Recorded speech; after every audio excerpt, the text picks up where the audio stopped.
Heyo! Welcome back to John Opens Stuff. This is our Dominaria United box opening part 2. Mostly because my allergies are killing me and I keep having to stop the video to cough or sniffle anyway, so I'm just going to break this thing up into 3 videos. Last time we opened 10 set boosters from Dominaria United. This time we're going to open 10 booster packs from Dominaria United. So let's dive right in.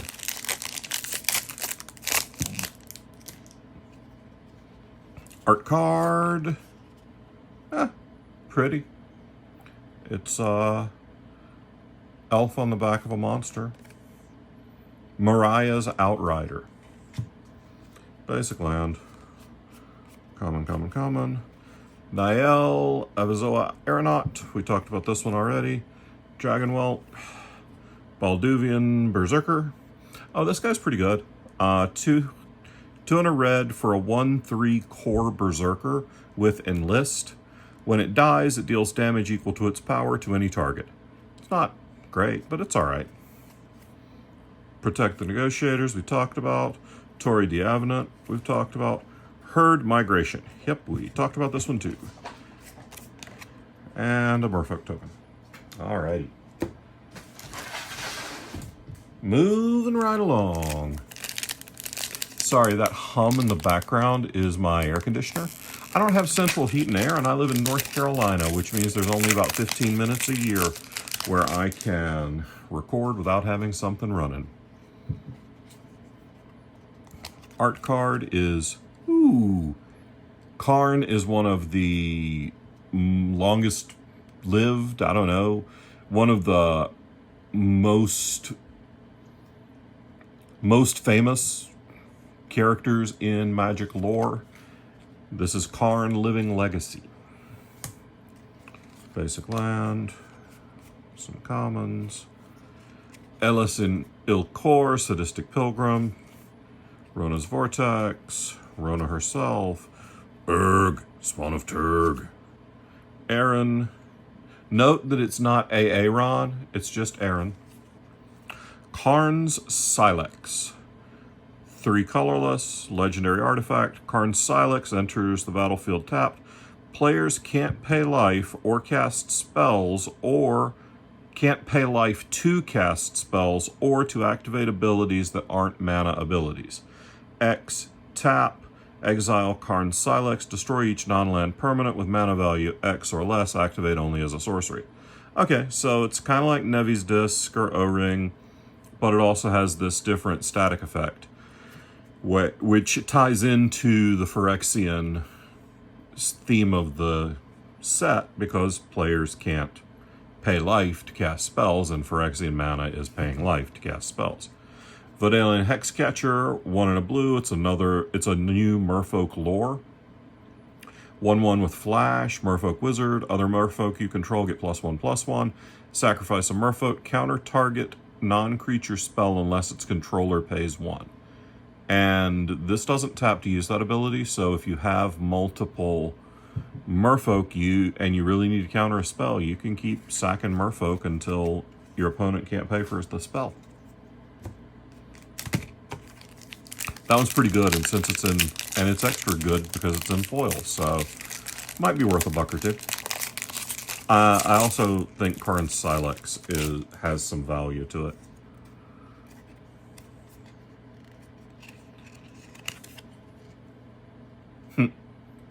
That's kind of gross. Forest. Swamp. Pretty swamp. Commons.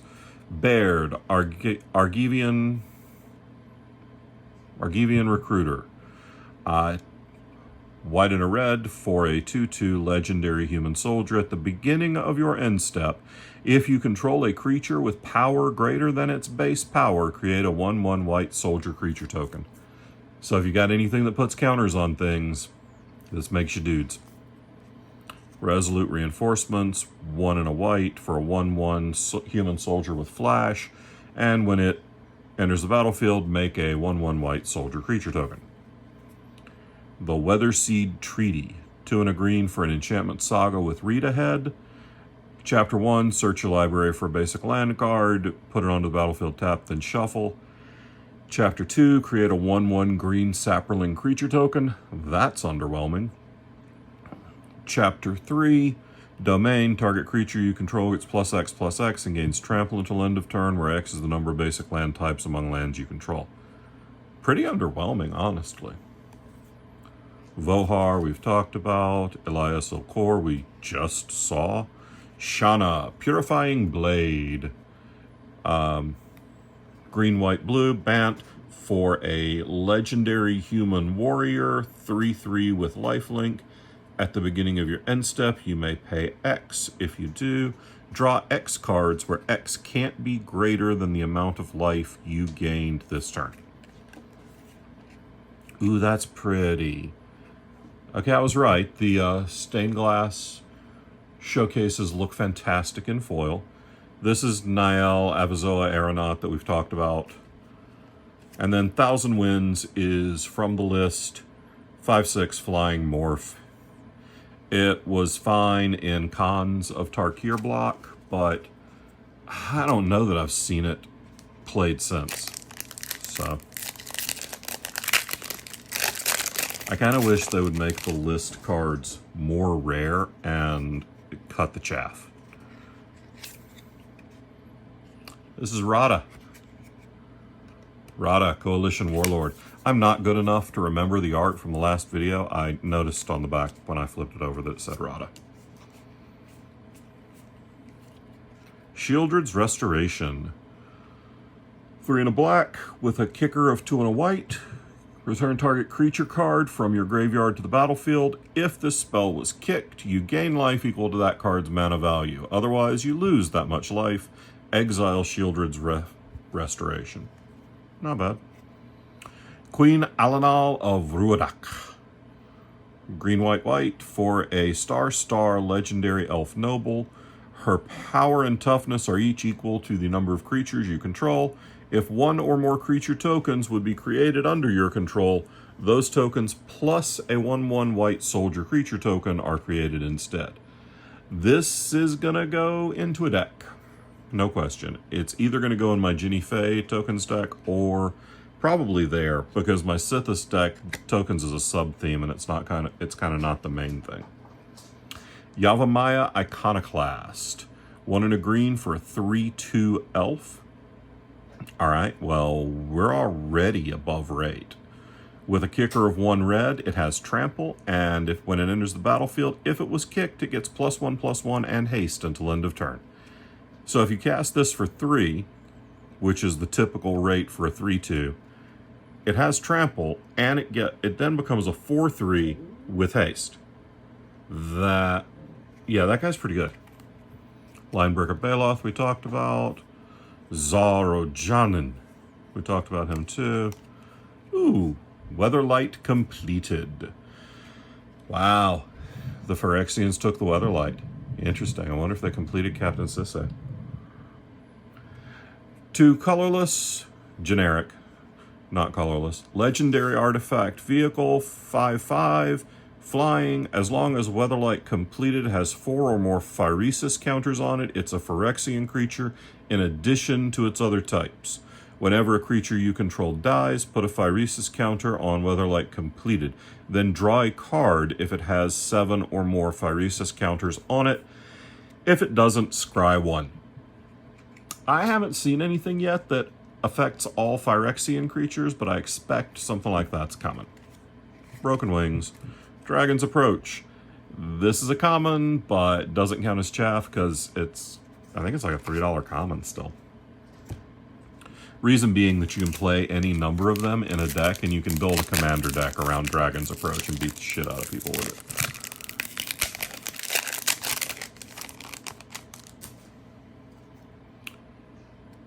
Vesuvan Duplomancy. Ah. Pretty. It's more Sakashima-ish. Foil basic. Rada, Coalition Warlord. Warhost's Frenzy. 2 and a red for an instant with kicker of 1 black. Creatures you control get +2/+0 until end of turn. If this spell was kicked, whenever a creature you control dies this turn, draw a card. Okay, so I was wondering if Trumpet Blast or something like that was in the set last night when I was getting my teeth kicked in by an aggro deck. And yes, it is. Garna, Bloodfist of Keld, we've talked about. Tailswipe, Berg, Astor, Bearer of Blades. 2 red-white for a 4/4 legendary human warrior. When Astor, Bearer of Blades, enters the battlefield, look at the top 7 cards of your library. You may reveal an equipment or vehicle card from among them and put it into your hand. Put the rest on the bottom of your library in a random order. Equipment you control have Equip 1. Vehicles you control have Crew 1. I think this is fine, and you can probably build a pretty good aggro Equipment Matters commander deck around it. It's just boring, because so many of the Boros commanders are Equipment Matters cards, and it's just kind of dull. Goblin Picker. Oh, well, someone has a missed opportunity here. Instead of making him look like American Pickers, I'd 100% have had him picking his nose.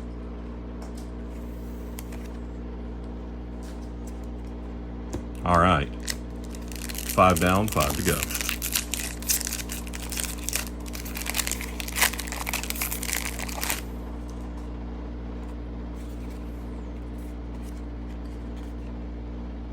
That's kind of scary.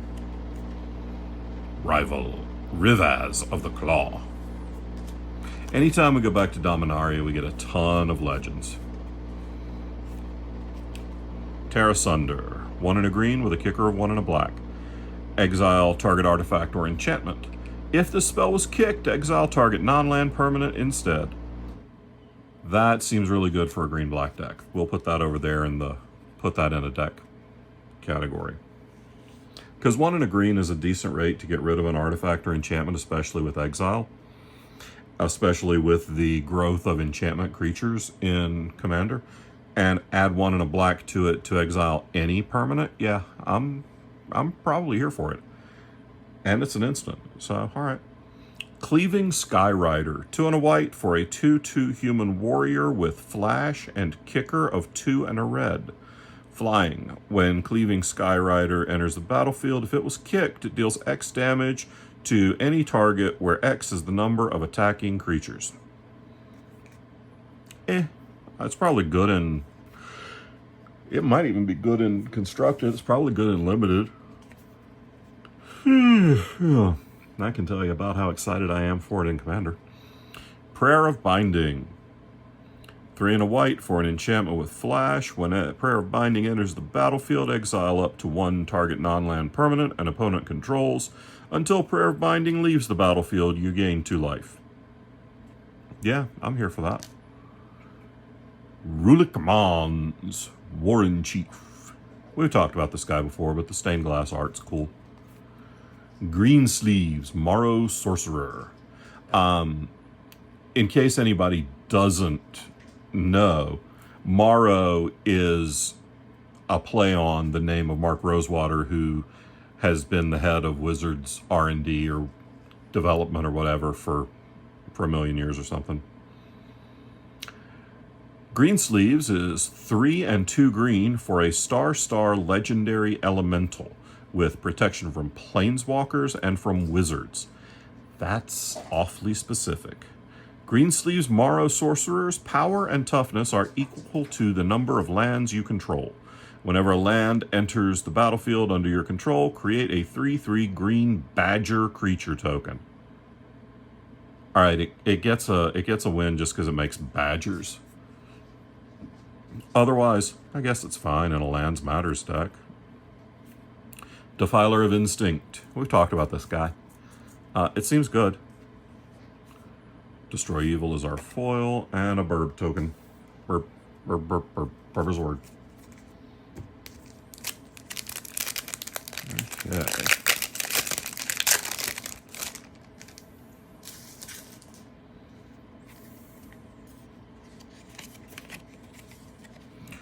We got a second gold signature card. This one is Jedit Ojanen, Mercenary. I haven't seen that card yet, but I hope it's more playable than the other Jedit Ojanens. Join forces. 2 and a white. For an instant, untap up to 2 creatures. They each gain +2/+2 until end of turn. Combat trick, but it's pretty expensive. I don't know. I might run it in a Instants or Sorceries Matters deck that plays white, but I don't see it. I'm not gonna put a 3-mana combat trick in my limited deck unless it wins me the game. Shalai's Acolyte. 4 and a white for a 3/4 angel with kicker, 1 and a green. Flying. If it was kicked, it enters the battlefield with 2 +1/+1 counters on it.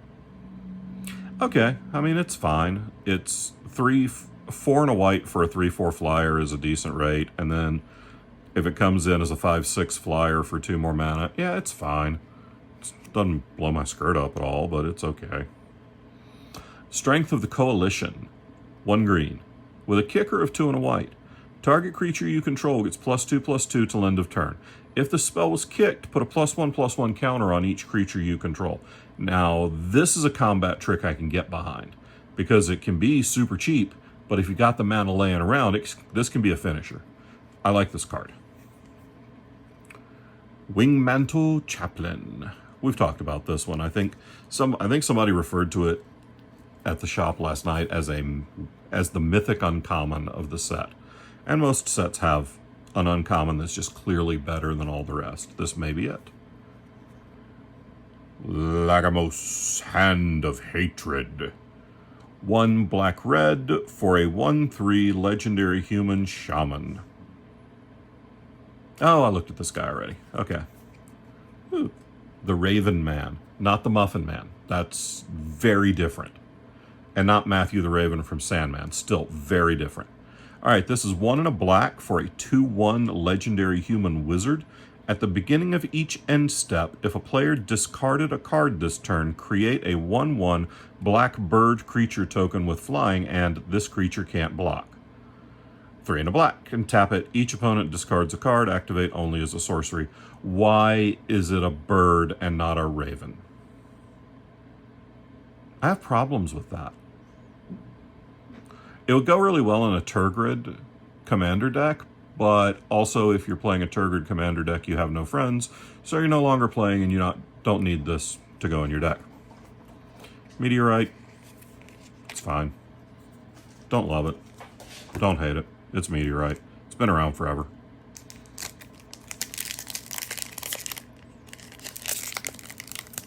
But Johnny looks like such a badass on these packs. I guess that's what going to the dark side will do. It'll make you from a giant huggable kitty cat into a creepy infected badass. I don't think it's worth it. That is that Rona's uncommon thing. I love this art. Rona's Vortex. I think that art's awesome. Who did that? Dominic Mayer.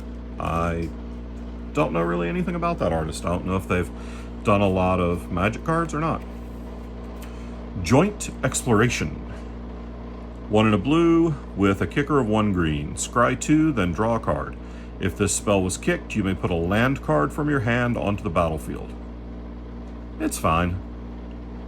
I don't think it's good enough for Commander, but I think it's good. I'd probably play it in Limited. I don't know, maybe. Hero's Heirloom. 2 generic for an artifact equipment. Equipped creature gets +2/+1. As long as equipped creature is legendary, it has trample and haste, and it costs 2 to equip. This is too expensive.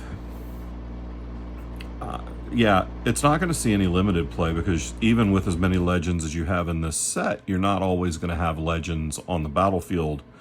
And 2 to cast and 2 to equip, that's taking up your whole turn to use. I don't like it very much. Monstrous War Leech. Wow, that is a colon with feet.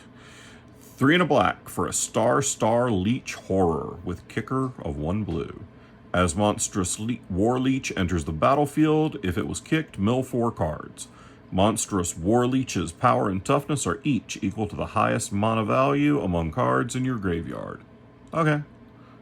It's fine. I mean, if you've got a deck that wants all your stuff in the graveyard because you're running Reanimator stuff, go for it. I don't love it. I'll probably never play it in Commander, but it's fine. Blight Pile. Wow, that's a good card name. That's creepy ass art. I like it. 1 and a black for a 3/3 Phyrexian Defender. 2 and a black, and tap it. Each opponent loses X life, where X is the number of creatures with Defender you control. Might have mentioned there's a Defender theme. Nile, we've talked about Nile. Namada, Primeval Warden. 2 black green for a 3/4 legendary treefolk with reach. If a creature an opponent controls would die, exile it instead. When you do, create a 1/1 green sapperling creature token. Pay a green. Sacrifice a sapperling, and Namada, Primeval Warden, gets +2/+2 till end of turn. 1 and a black, sack 2 sapperlings, draw a card. I don't know. If I had a, I don't know, if I played a Slimefoot Commander deck, this would probably slot right in.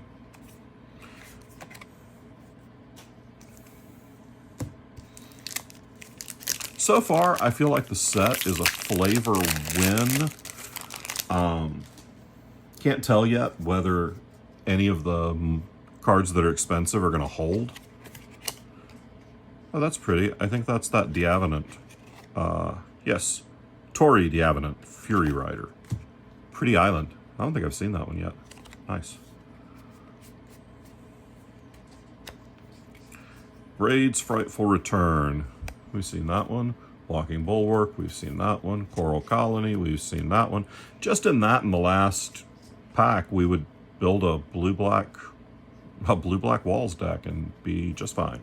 Tatiova, we've seen her. Garna, we've seen. The Cruelty of Gix, 3 black for an enchantment saga with read ahead. Chapter 1, target opponent reveals their hand. You choose a creature or planeswalker card from it. That player discards that card. Chapter 2, search your library for a card. Put that card into your hand, then shuffle. You lose 3 life. Chapter 3, put target creature card from a graveyard onto the battlefield under your control. So this is a terrible rate for Chapter 1.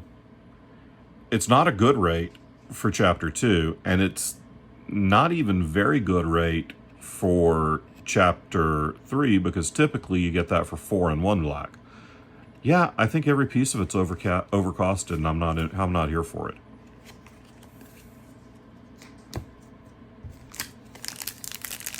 And our last pack for this third of the box.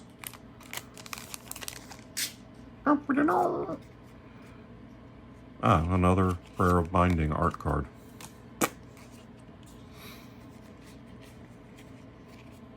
Wrath, Weatherlight Stalwart, we've talked about him. Djinn of the Fountain, 4 blue for a 4/4 Djinn with flying. Whenever you cast an instant or sorcery spell, choose one. Djinn of the Fountain gets +1/+1 till end of turn. Exile Djinn of the Fountain, return it to the battlefield under its owner's control at the beginning of the next end step. Or scry 1. I don't know, like I said, a lot of the decks that, it's fine, but for 6? If I'm paying 6 mana in a game of Commander, I want to be casting Consecrated Sphinx, which schools this guy. I don't know, it's okay. Elvish Hydromancer. Oh yeah, we talked about this guy. That guy's good. Ooh, Queen Alanal's pretty in stained glass. Shivan Reef. Blue-red Painland. Typically they're about $1. Magnagoth Treefolk. It's another domain thing. 4 and a green for a 2/6 Treefolk. For each basic land type among lands you control, Magnagoth Treefolk has Landwalk of that type. Landwalk means it can't be blocked by any player that controls that land. So if you got Forest Walk, if your opponent has a forest, your stuff's getting through. Frankly, kind of underwhelming because it's stapled onto a 2/6 body. But hey, we still have one more of these coming, so till then, peace.